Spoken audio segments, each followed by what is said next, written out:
Hello and welcome to the Peak Endurance Podcast. Welcome back. We are so glad that you have joined us this Tuesday evening in the awesome city of Melbourne. Hello and welcome. Sorry, I was just going to keep talking and never give you a chance to speak.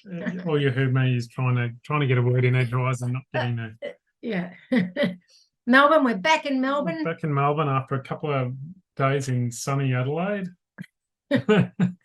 Like, we can't complain or criticize, like people in glass houses, as the race organisers told me on the when we saw them on Sunday morning, they said it's typical Adelaide. It's the driest city in the driest state in the driest country in the world, and it's raining. It rained the whole weekend. Yeah.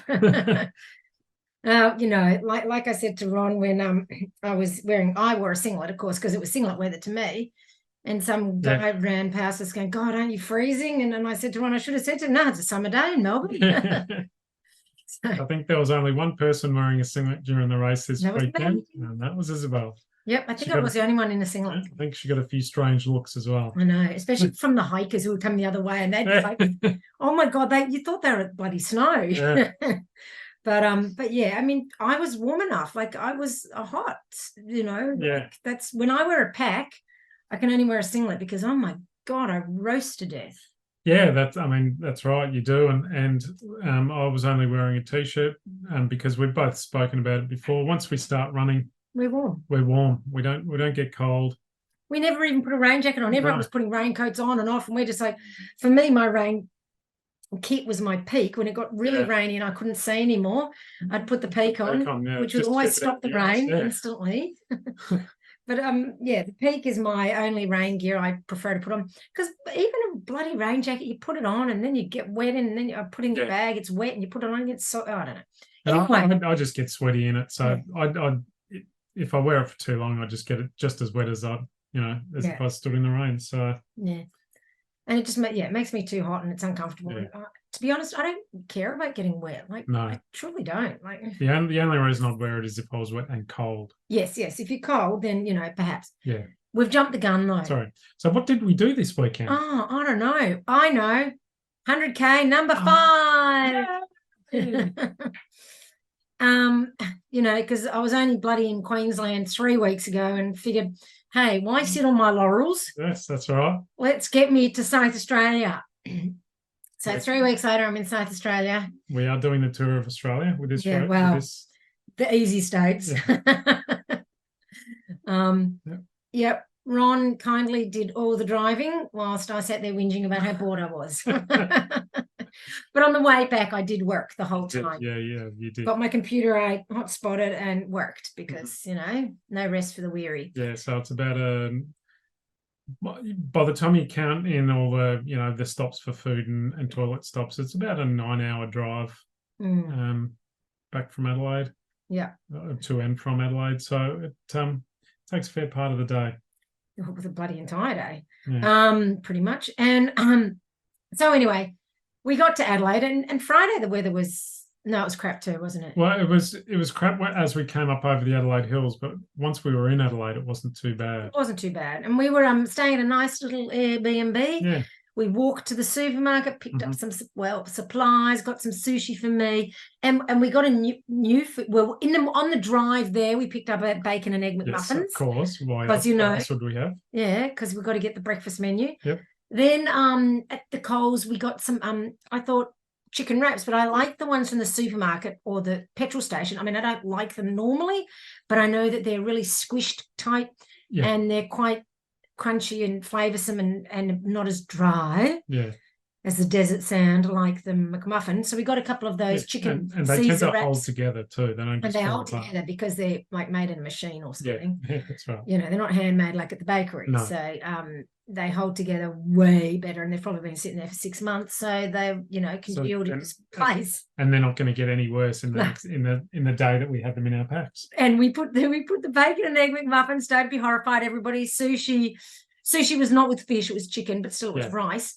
And the Caesar wraps in the drop bags the night before. And they got left. I mean, outside was pretty darn cold. It was probably just as cold outside as it was in the fridge. Yeah. I know when we picked our bags up again the day after the race, I pulled the Bundaberg ginger beer out of the cooler bags, and it was like that being in the fridge. Yeah, so and we haven't gotten sick, so no, that's the beauty of highly processed foods. That's exactly right. Anyway, we probably could have left them on the dashboard of the car, and they'd still be fine 2 days later. How about we test that next time, eh? Maybe not. You can. No. So anyway, the start of the race, oh my Lord, it was 6 a.m. start, but that sounds civilized until you realize we had to be on the bus at 4:20, which meant we had to be at the start finish line at about 4, which meant conversely, or counting backwards, we had to be up at 3. Alarm went off at 3 o'clock. It was the worst feeling in the world, considering we didn't get to bed till 9 o'clock the night before. So we got a massive 6 hours of sleep, which probably, once again, you get to bed at 9, then you fall asleep, and then you get up and go to the loo, or is that just me? But, so, 5 hours sleep, 5.5 hours sleep. Yeah. So I woke up and I was feeling dizzy already, like the dizziness That's I had right.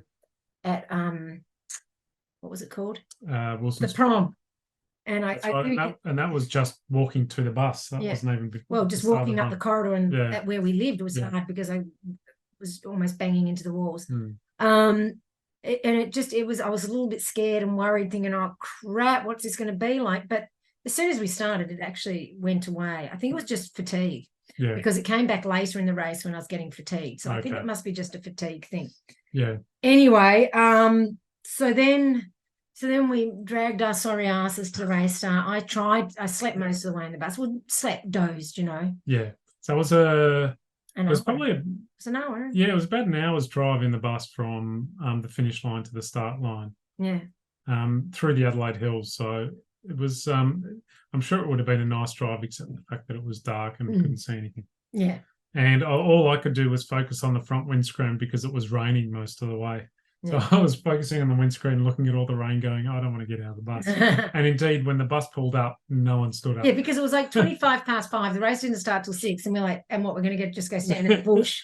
So the bus pulled up, he opened the door, and everyone just sat where they were. Yeah. There was no massive rush to the door. Yeah.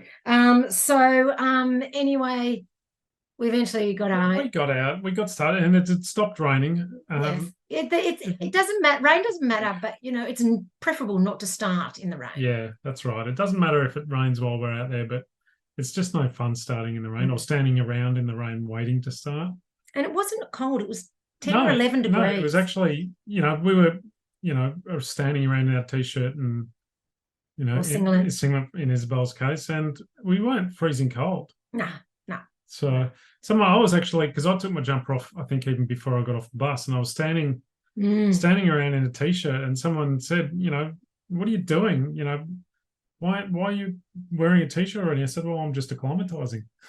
That's right. That was the race director woman. I forgot her name. Yeah. And when you went off to put the bags away, this guy came up to me and goes, aren't you freezing? Because I was in my singlet top, and he had like a thermal, a jacket, shorts, long pants, a buff, He was, and I said, aren't you boiling? So yes, we were the freaks. We were the freaks. What's new? Yeah. Our excuse was simply that we're from Melbourne. We're from Melbourne, this ain't nothing. But no, in reality, it's much the same as what we get. It is very similar. So anyway, we started in like a grassy sort of area, and we continued in a grassy area for about 3 or 4 Ks. And when I say grassy, I mean wet bog grass. It was grassy, but except it was under about an inch of water. If not more. Which was turning quickly into mud. Yes, and it was muddy and it was wet, and it was so funny because at the start, because it wasn't full grass at the start, it was a little bit of, tire tracks, and people were, trying to avoid the water. And I'm like, come on, guys, you said there were river crossings. Do we coming up, do we really need to worry about a bit of water? By the end, everywhere splashing. Yeah. I went through a puddle that I thought was a puddle, and it went halfway up my leg. Yeah. Nearly lost my leg. It was, and you're slipping and sliding, and but I was feeling good, like considering I'd done 100 Ks 3 weeks before, where I'd lost the will to live during that race. And I actually was really sore after that race.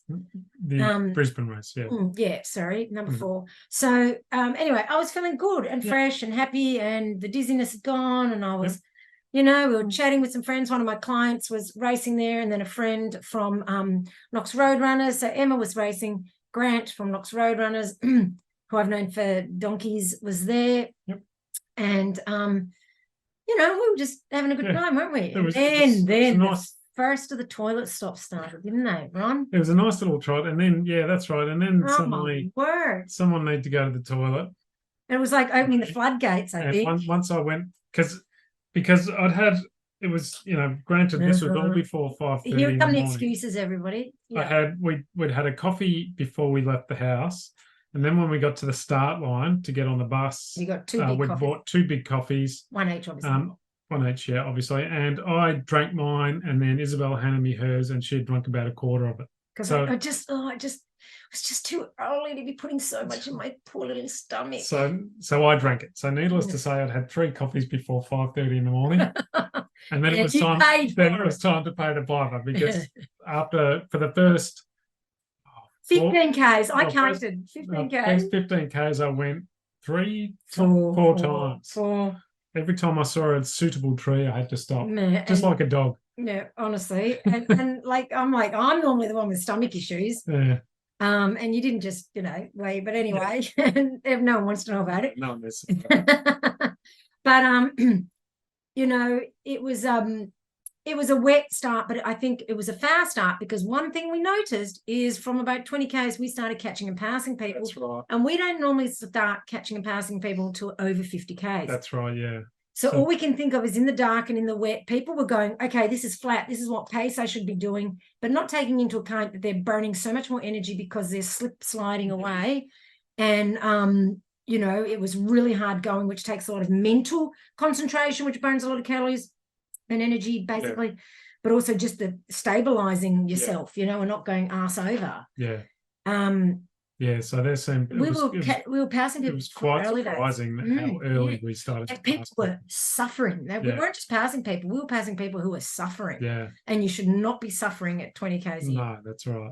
I mean, to be fair, I got a wave of fatigue at about 20 odd Ks, but that was fatigue from Brisbane. Yeah. That was not like, if I hadn't raced, I would have been absolutely fine.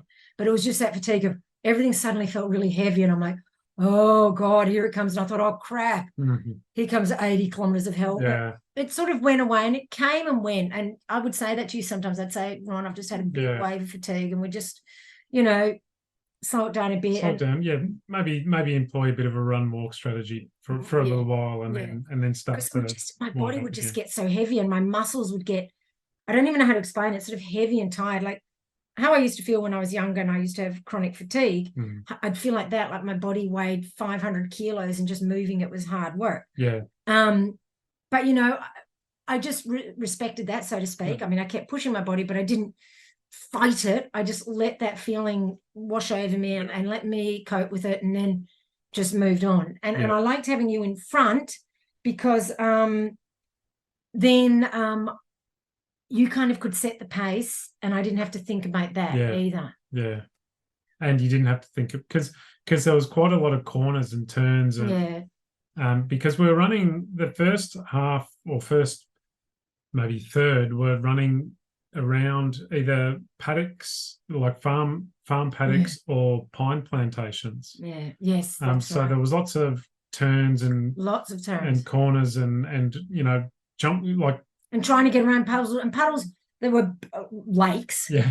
And there was and you're trying to navigate around them, and that way Ron could make the decision where to go around it without me having to expend so much thinking energy, because it's the thinking energy that's really tiring. And I find that when I do the races with you, I get a little less tired than when I do them on my own, because I'm having to do all the thinking on my own. So please, people, don't underestimate the what's the word? I've got no the cost of concentrating and thinking, and it is high. And it really does make a difference, which is why people have paces, and why people with paces tend to do better than people who don't have paces. Because the pacer is fresh and does all the thinking for them and just drags them along. That's basically anyway. So it was very, very runnable for the first, say, 40 45 kilometers. There was the odd hill that you walked up, and we walked up them mainly because we're conserving energy as opposed to Oh no, yeah. I mean, because we're conserving energy. Yeah. You know, I mean, I'm sure if it was a 20-kilometer race, we'd have run them, Yeah. but you know, it wasn't. It was 100 Ks. No, and then we probably, I think it might have been around 30 Ks. We came across, maybe even between 25 and 30. We came across a river crossing. Oh my God. Not your standard river crossing. This was like a flooded road, so or a. It's like where the water should have gone under the road, but it you know, when it overflows, it goes over the road. Yeah, because that had a lot of rain overnight. And we could see the people ahead of us, 3 abreast, hooking arms to get through it. And I'm like, oh, because you know that you could see they were battling sideways, trying not to get. And that was Emma, Grant, and someone else. Yes, just another random person. Yeah. And so I hooked onto you so that you were in the main flow of the water. That's right. I was upriver. Yep, I was upriver, and I was holding on to you. Even then I struggled, and what was his name? Paul had to sort of step across and give me his hand for me to get through the last bit. Yeah. Even with your help.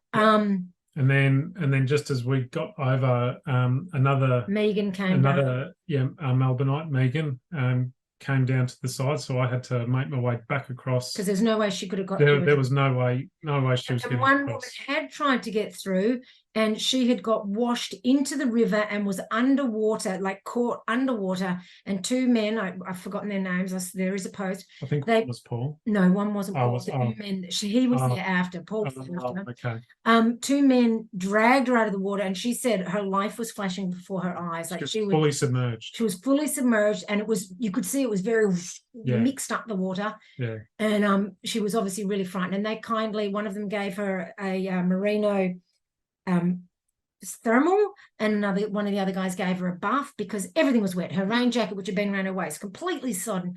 Her pack sodden, everything sodden. The poor woman. I mean, I was like, God, if that had happened to me, because I'm scared of those sort of rough waters, you know.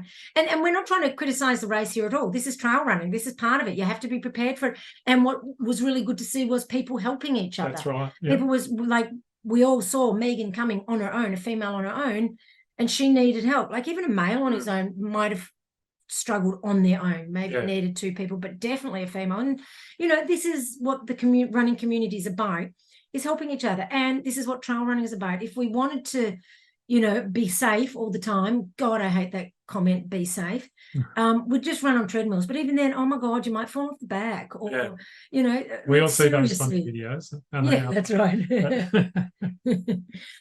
You know, like honestly, things happen. That's living with nature. And you know, people bang on about the environment, but then they want to get rid of nature because it's too dangerous. So like, you know, what do you want?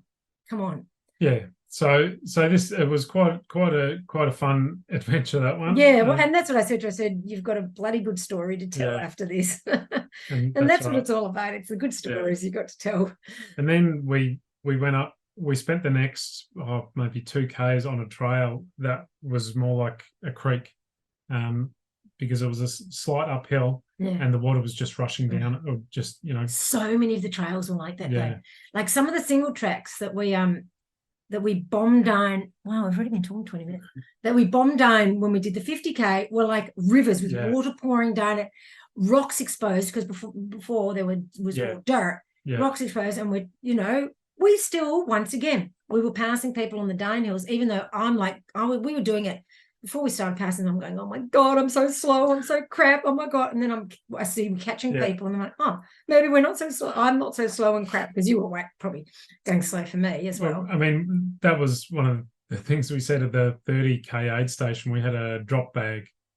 And we, fished it out of the back of one of the cars, and Isabel was looking at the other bags going, there's not many bags, we must be nearly last. And we're going so slow. Bad, but I don't want to be last.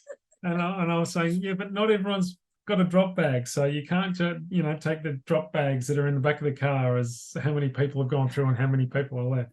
Because they would take the drop bags of the people who'd already been through and put them somewhere else. You see, that's how I could judging it. Not that I'm a worst case scenario person at all. And I was saying, we're passing people. We're not slow. We're 30 Ks in, and we're already passing people. Anyway, we kept going. And then we got into the hill started at about 45 Ks. Yeah. And that was where we really start.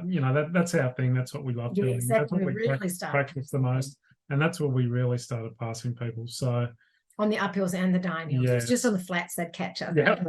There was one guy, Paul, who every time we got to a hill, we'd pass him, whether it was going up or going down. This is Paul Meyer, for those of you who are in the South Australian crew.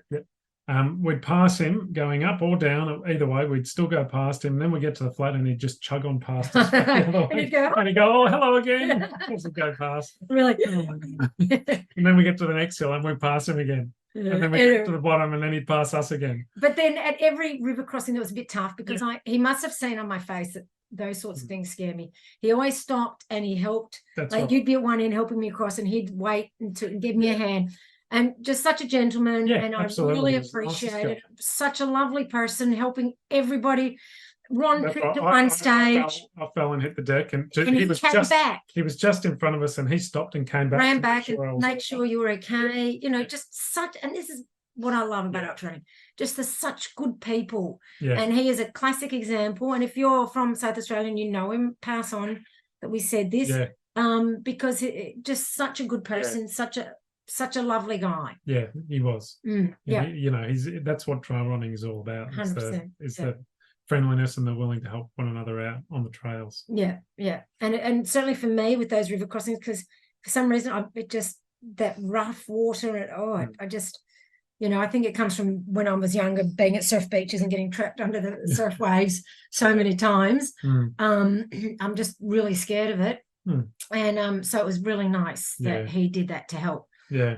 Anyway, so we kept going and then of course you get through the hills and we'd managed to get all the way to the last hill before it started to get dark. Yeah. Thankfully we'd done the most of the technical stuff in the light. We managed to get down the last technical descent, which was the second last descent. Just in the last bit of light. So I was happy about that because I'd been dreading coming down that in the dark because I remembered it from last year being really rocky and tricky. But it didn't seem that bad. At the top, it was still bad. Yeah, it was very rocky at the top. Yeah. So we got to the final climb, and that was when we got our head torches out. Yeah. And the final climb wasn't as bad as I'd been dreading. It was the one before that, after the single track, that was the worst. Yeah. And it was so steep, and we're climbing up it, and I had this mantra going over and over in my head because I was having a wave of fatigue at that stage, of course. And I'm just like 1 foot in front of the other, 1 foot in front. And it was like a chant. And I did it in time with my feet and my paws, 1 foot in front of the other one. And it really helped me just to concentrate on that. And so that I wasn't thinking about, oh my God, I'm never going to get to the top and this is horrible. I just focused on that mantra and it was really good. Yeah. And one good thing about this race, can I say, is I never had that, oh, why am I doing this? This is horrible kind of feeling. Yeah. And I didn't get any gastric distress. No, you didn't. Nothing, which was great. Yeah. McDonald's egg and bacon McMuffins. Yep. And chicken Caesar wraps. Yep. And chicken Caesar wraps. And sushi. Chicken sushi. I'm a bit of a chicken fan. The sushi was as dry as. The rice was really dry. If I breathed too much, it would just got my nose and then have to come out my nose again. But yes, it was not the world's best sushi. It was pretty shit, actually. And I threw one bag of it out, only half of it. Yeah. Anyway, costly mistake, but that's all right.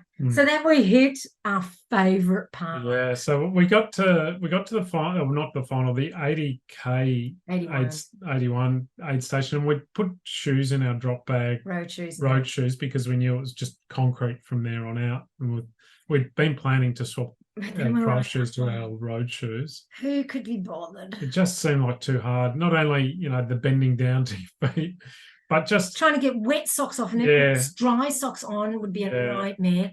No, we couldn't be bothered. And I, as we were coming down the hill, I said to Ron, could you really be bothered changing shoes? And he's like, nah, my feet are fine. I'm like, my feet are fine. Because we had Brooks Caldera on, which made me say, best shoes on the planet, especially if you're older. Oh, absolutely. They're my favourite trail shoes. Oh my God, they're so well padded. They're soft. Grippy and wide. In the past, before I had these, doing 100, my feet, by the end, my feet were really sore. Like the bottoms of my feet were just, really, really sore. And I would struggle for the next week to, run because my feet would be so sore. These, I simply don't get it. My feet were absolutely fine. No issues at all. Yeah, that's brilliant. Yeah, the best shoes. We'd spend all day with wet feet right from the get-go. And I think we're fine. No blisters, no nothing. It was just Yep. It was just fine. Yeah, Yeah, there it was brilliant. no issues. So try those shoes if you haven't. And we're not sponsored. No. We pay normal price, just like Yep. everybody else. Yep. But you know, they're a good shoe. Yeah. And shout out to any product that's good. Mm.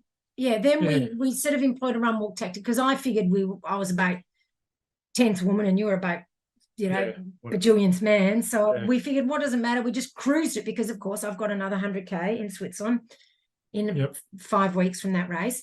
And so we cruised it. And so we'd probably run, I don't know, maybe 500 meters, walk 100. Yeah. Run, depending on where the hills were. And then we didn't even walk that fast. Like normally I'd walk fast, but it was like, whatever. You know? Yeah, it was all about just getting it done. We just knew we're nearly there. Let's just get it done. And, you know. Yeah. And then about 2K from the end, this woman went. Not even. I reckon. No, I reckon it was. She ended up 3 minutes ahead of me. Yeah.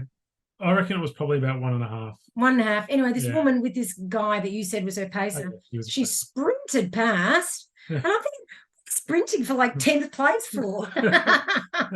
She shot past, like she was going so fast. And she had that look, which I used to do when I used to race people, of I'm pretending that I look really fresh so that you won't, you know, because we were walking, for God's sakes, because we're like, oh, walking, talking, you know, blah, blah, blah. And then they sprinted past. And it turns out I was coming third until that point. We had no idea. No one had mentioned anything to us. The aid stations, they might have said, oh, you're third woman. That would be nice to know. We passed that. She was at the 70-kilometre aid station. She was sitting down.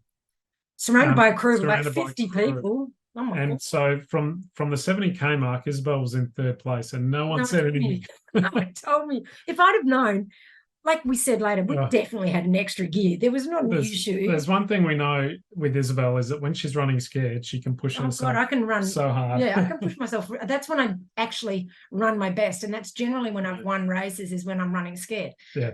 So that is my, you know, that is actually what I need. As much as I hate the feeling, that's what I need to make me do really well. Yeah. So had we known, and if we'd known, I would have absolutely. I mean, we would have absolutely pushed way harder, but we weren't.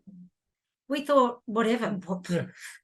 We weren't even think top 5. We weren't in it for the positions. We were just, you know, it's another 100 for the positions, but I would like to have gotten third. Well, if we had known we were in third place. How cool would that have been to have gotten third 3 weeks after doing another 100K? You know, I mean, that would have been pretty awesome. And so, you know, so being one of the older people there. So needless to say, she beat Isabel by 3 minutes in the end, or I think it was just under, like 2.5 minutes. Because, you know, we still didn't realise. I still just thought, wow, why would you be running so hard for such a shit place? And it wasn't until, because after we'd finished, nobody even told me I was fourth. We were sitting down in front of the fire and they said, they announced the podium. And when they called up the third person, I looked at her, I said to Isabel, isn't that the lady that just ran past you? And I'm like, no, surely not. No. And then she looked up the results later on and she was like, it was. It's not like I don't even know what the prizes were. Like, that's really new. I would have liked to have come third. Well. Say it, lovey. Yeah. Well, that's it. You can't do anything about it after the fact. No, that's right, except gripe and moan. So no, I have to admit, I was a little disappointed, a little bit upset that night, as in, because I could have easily held on to it if I knew. That would not have been a problem for me. So because normally, like I said to Ron, normally in races, whenever I've done races, people always tell me what position I'm in. If I'm in one of the top positions, they used to always go, third woman, fifth woman, fourth woman, whatever you were. If you're in the top 5, they generally would tell you. Like at Wilson's prom, when we found out that you were in second position, and I gunned it. You took off like a madwoman, and I was, you know, madwoman. I was struggling to keep up with you. Yeah. For the last 80 Ks. Yeah. Oh yeah, 80 Ks. Yeah, and so you know that proved that. Actually, maybe 85, 90. Yeah, you're right. But yes, I mean, I always have. Because like I said to Ron, I mean, the human body is designed that way. It always leaves something in reserve. Yeah.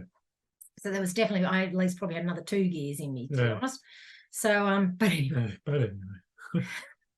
This podcast will go for 45 minutes now if I keep moaning. So anyway, it was a really good race, and Sean Kessler puts on such an awesome event. And seriously, they were there from, you know, it's such a big weekend for them. Like he was there all night. He was there at 4:20 in the morning when we got on the bus to wish us well.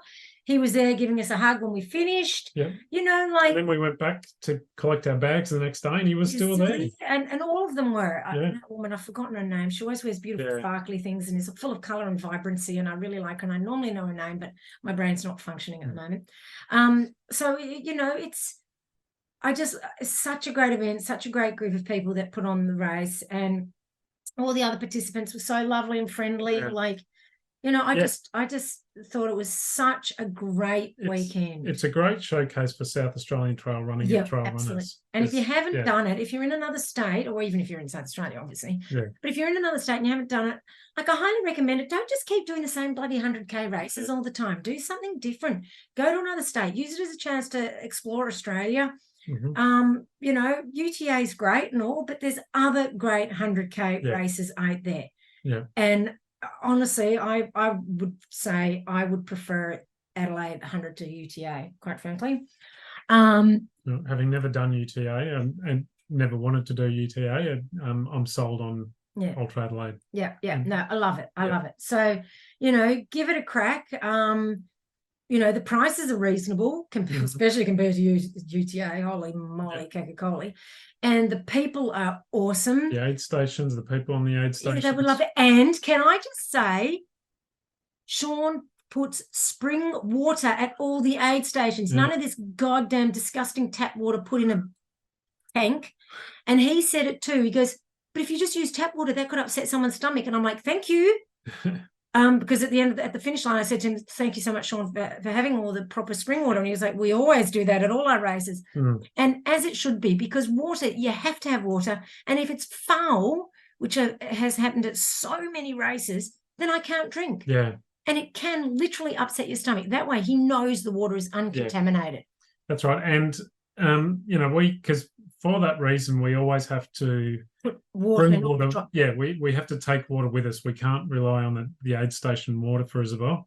And so we had, you know, three different drop bags with water and electrolyte for Isabel, and we didn't have to use them. No, because I just would refill my bottle, and it was nice. Oh, it was so good. It was so good. And I just really appreciated that little extra touch. And all of the aid stations were set up so that it was either there was a public toilet there or they had a portaloo. So there was always toilets, which, you know, for the female athletes is a bonus, because, the men can go wee on a tree a little more conveniently than a woman can. So it was really appreciated that Sean makes sure that there's toilets.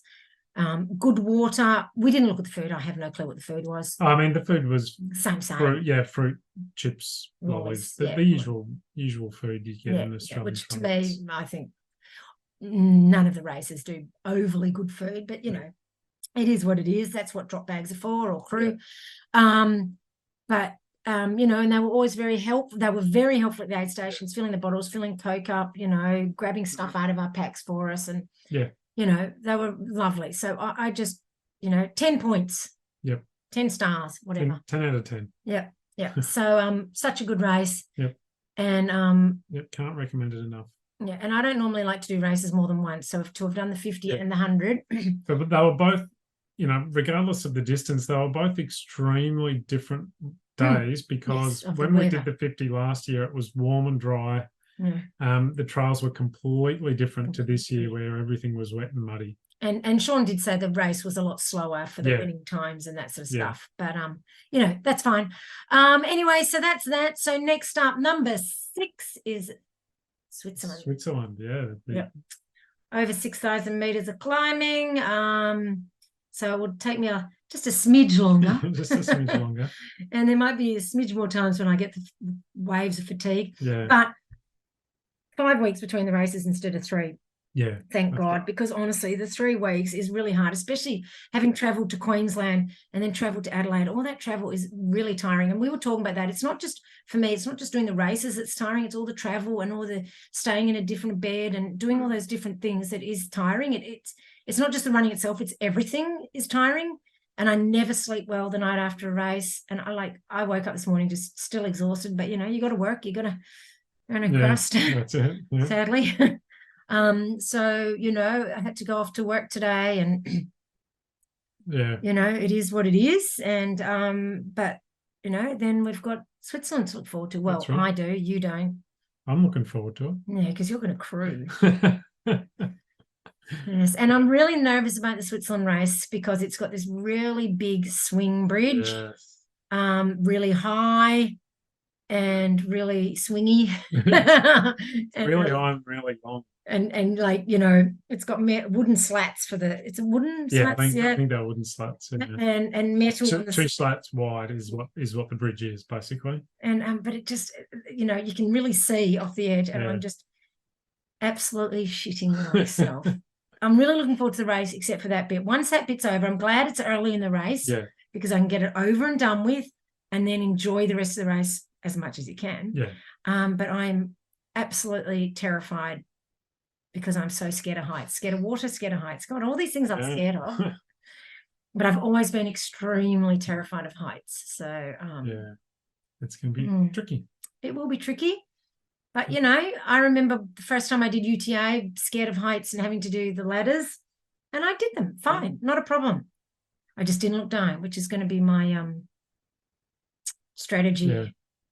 You can still, because you're looking ahead, there is such a thing as peripheral vision. You can't look up into the sky. No, my God. No, it's just, anyway. Okay. It'll be fine. Hopefully I meet someone nice out there who holds my hand across. Not that you can go side by side, but maybe I can hold on to them. Yeah, that's right. You can just bury my head against their back. Bury your face in their pack so you don't have to look. Yeah, something like that. Being the brave woman that I am. Yes. Anyway, it is what it is. I have to do it because I've got to finish it because it's number 6.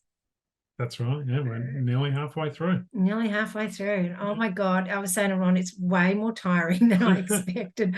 I thought, this will be, I'm good at running lots of kilometers. This will be fine. Oh, it's way more tiring than I expected. It's really hard work. It's really hard work. And it's hard getting the in-between times right. Do we rest? Do we keep going? Do we do a short run and then a longer? Because you've got 2 months between the races. Yeah, I'm talking specifically about you. Yeah. And the getting that rest and recuperation right, and in conjunction with getting ready for the next one. Yeah. Because you can't stop completely. No. Like I normally would. Yeah, like normally after 100, you'd have a couple of days, if not a week of rest. A week of no running, and then another week of just cruisy running, and then no, I've got to kind of get back into it. That's right. The race was on Saturday, and Isabel was back out this morning running. It was horrible. But I have to do like my rust buster run, to sort of get motion is lotion, so to speak, to get moving again. But it ain't pretty. Yeah. It's definitely not pretty. Yeah. But got to do it. That's so it. I'll be out for 8Ks tomorrow. Did yoga tonight, did strength work as well. And that's the thing. If I stopped doing strength work before all these races and after, I would never be doing strength work. So it's really hard juggling it, but it's an interesting experiment, and it's interesting, and it's a lot tougher. Yeah. Anyway, for a shorty episode, this has gone really long. It's gone much longer. It's gone 40 minutes. I said we're going to do 15, 20 minutes because I'm tired and I just want to rest. Anyway, thank you for joining us. Thank you. It's a privilege that. Yeah, thanks for listening. It's not a privilege; it's an honour that you listen to us. Yeah. See, I haven't got my words right. Even if we do ramble for a little bit, we do ramble a little bit, but that's okay. But we enjoy the runs so much that we like to talk about them, and that's right. It's fun. It was a great race. Once again, we recommend it. All of the races I've done have actually been really good. All of the races are good. So. And doing this sort of thing is a great way to try out lots of different races as well. Yeah, that's right. All righty. Have a good week, everybody. Look after yourselves. Stay safe. Stay safe. No, don't. Hold hands across the creek. Yeah. Don't stay safe. Be wild. I'll be saying that when I'm crossing the bridge. Stay safe. Stay safe. I'm safe. I'm safe. I'm being safe. Oh shit! I look down. I look down. If I wear my mask crossing the bridge, will I be safe? I think I will. You will, especially if you wear it across your eyes. Yeah, well, how about I wear a double mask? I'm doubly safe. Sorry. All right, enough of us waffling. Have a good week. Have a good weekend, whatever it is, wherever you are. Just have a good one, and we will catch you next week. Bye-bye. Bye.